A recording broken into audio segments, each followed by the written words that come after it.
Selamat petang, salam sejahtera. Terima kasih karena bersama dengan saya di Nazilin Unity Channel. Petang ini kita nak ulas apa yang diluahkan oleh Kebawah Duli Yang Maha Mulia di Pertuan Agong berkaitan dengan peristiwa langkah Sheraton yang berlaku pada tahun 2020. Selepas 3 tahun, Baginda mendiamkan diri. Selepas 3 tahun, Baginda tidak cerita apa-apa yang berlaku.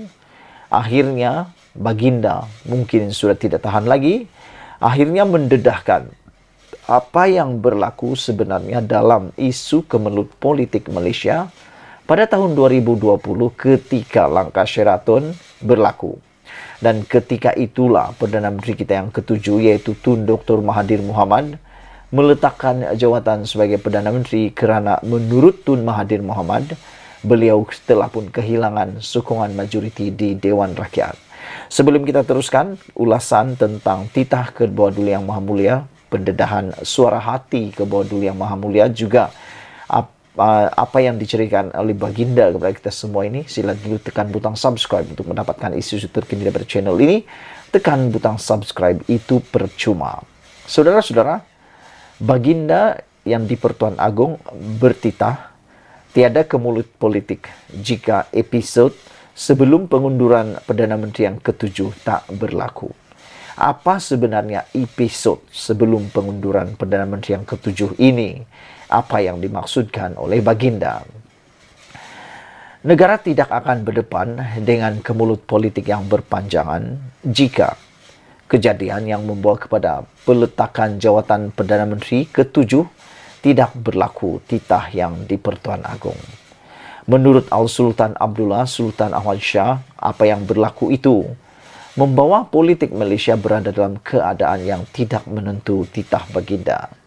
Menyampaikan titah diraja semasa istiadat pembukaan mesyuarat pertama penggal kedua Parlimen ke-15 di Parlimen hari ini, Baginda mengimbas semula bagaimana kemulut politik tanah air itu berlaku. Ia kemudian membawa kepada pertukaran 4 Perdana Menteri selepas satu pilihan raya umum sebelum Baginda diminta memberikan perkenan membubarkan Parlimen. Beta tak berniat untuk mencampuri urusan politik negara, apatah lagi untuk mengatur percaturan lanskap politik tanah air titah Baginda. Pada pengamatan beta secara peribadi, jika episod yang membawa kepada peletakan jawatan Perdana Menteri ketujuh tidak berlaku, nescaya kemulut politik yang berlaku sehingga kepada PRU15 juga akan dapat dielakkan, kata Baginda. Lebih penting lagi, kemulut politik yang membelenggu negara hampir 4 tahun lamanya boleh dielakkan jika semua ahli yang berhormat dan ahli politik negara bersedia untuk menepikan perbezaan dan bersatu padu semata-mata atas dasar untuk menjaga kepentingan rakyat beta dan negara yang kita cintai ini, titah Baginda lagi. Menurut Baginda, kemulut yang melanda negara sebelum ini merupakan pengalaman yang sukar untuk dilupakannya. Penyampaian ucapan titah ketika itu dalam nada yang agak santai disambut dengan ketawa oleh ahli-ahli parlimen. Agong tidak menyebut secara khusus insiden pembelotan sekumpulan ahli parlimen PH yang meninggalkan gabungan berkenan sehingga menyebabkan kejatuhan kerajaan.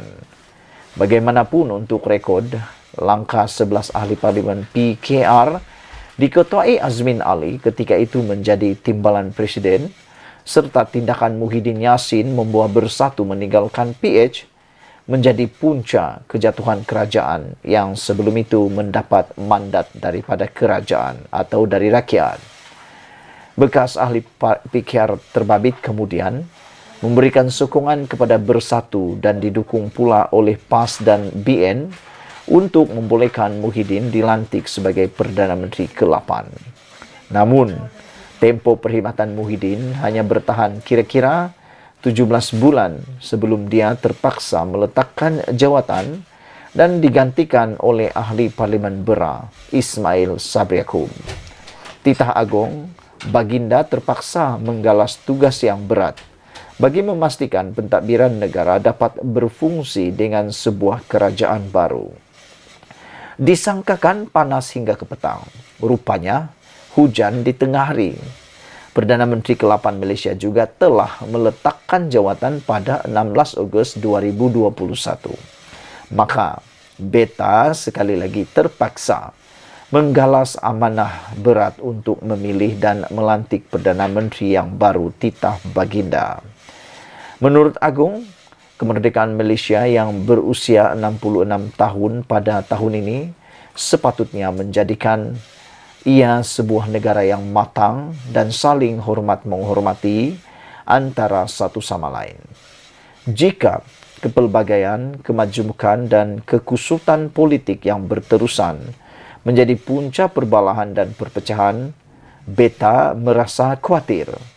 Suasana damai dan kemajuan yang didambakan tidak akan menjadi kenyataan buat selama-lamanya, titah baginda. Luahan perasaan daripada tuanku yang di-Pertuan Agong ini memang betul-betul menusuk kalbu kita sebagai pemerhati politik. Sejak tahun 2020, kita mengikuti episod demi episod, tumbang demi menumbang, tumbang ditumbangkan, tarik sokongan dan tarik sokongan dan tarik sokongan. Kita rasa kecewa. Karena bayangkan, lebih kurang 3 tahun masa Malaysia telah pun dibuang dengan begitu saja. Selama 3 tahun, negara kita tidak melakukan apa-apa. Negara kita hanya sibuk dengan apa? Sibuk dengan politik. Sibuk tumbang-menumbang, sibuk jaga sokongan, dan sibuk pula takut dicantas dan dijatuhkan. Akhirnya, apa yang berlaku adalah pancing politik di sana-sini, lantik sini sana. Itulah yang membuatkan baginda mungkin meluahkan perasaan baginda dengan berkata, suasana damai dan kemajuan yang didambakan tidak akan menjadi kenyataan buat selama-lamanya jika kepelbagaian, kemajukan dan kekusutan politik yang berterusan menjadi punca perbalahan dan perpecahan. Ini menyebabkan baginda merasa khawatir. Dan baginda juga mengatakan pendedahan yang paling mengejutkan kita ialah baginda tuanku juga sangat bersetuju dan tahu tiada kemulut politik jika episod sebelum pengunduran Perdana Menteri yang ke-7 tak berlaku. Sudah terjawab apa episodnya? Episod langkah Sheraton. Itulah sebelum yang ini kita telah mengatakan bahawa langkah mengkhianati mandat rakyat, langkah mengkhianati rakyat, akhirnya makan diri kepada mereka yang mengkhianati rakyat. Sekian dulu untuk kali ini. Jangan lupa tinggalkan komen anda, tekan butang subscribe. Malaysia kita punya, kita jaga sama-sama cintai Malaysiaku. Bye-bye.